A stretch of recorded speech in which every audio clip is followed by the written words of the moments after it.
পবিত্র মাহে রমজান এবং ঈদুল ফিতর উপলক্ষে আমাদের বগুড়া শহর বেশ সুন্দর করে সেজেছে। যদিও বগুড়া না, বলা যায় গোটা বাংলাদেশই। তো আজকে প্রথম এসেছিলাম মেয়েদের কেনাকাটা করতে।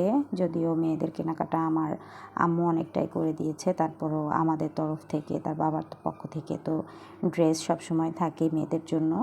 তো সেই জন্য এসেছিলাম। 2 ঘন্টা হাতে সময় থাকে আমাদের, মেয়ে বড় মেয়ে কোচিংয়ে থাকে। ওই সময়টার ভেতরে আমি আর আমার ফ্রেন্ড আর আমার ছোটো মেয়েকে নিয়ে তো এসেই মাশাল্লাহ আড়ংয়ের এবার অনেক কালেকশন। তো আমার মেয়েদের কেনাকাটা সচরাচর সবসময় আড়ং থেকেই হয়।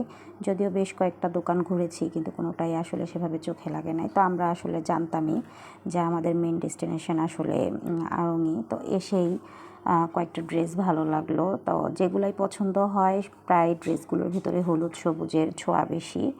তো ডিসিশন নিয়ে আসছিলাম যে এই 2টা কালারের ভেতরে নেব না, যেহেতু আম্মু যে ড্রেসটা দিয়েছে সেটা হচ্ছে যে কিছুটা ওই টাইপেরই। এই জন্য ফ্রকই নিলাম আর পিঙ্কের ভিতরে নিলাম। বাচ্চারা তো পিঙ্ক খুব পছন্দ করে। তো দ্রুতই বের হয়ে গেলাম, কারণ আমাদের হাতে সময় খুব কম ছিল। তো বের হয়ে আমার ছোটো মেয়ে খুব স্মার্ট, সে কীভাবে লিফটে উঠতে হয়, এক্সেলেটারে উঠতে হয় সবই সে জানে। তো খুবই খুশি তাকে যখন আমি অ্যাপ্রিসিয়েট করছিলাম যে তুমি তো অনেক স্মার্ট। তো খুবই খুশি সে, তাকে স্মার্ট বলায়। তো এই তো মেয়েদের শর্টকাট একটু শপিং হয়ে গেল।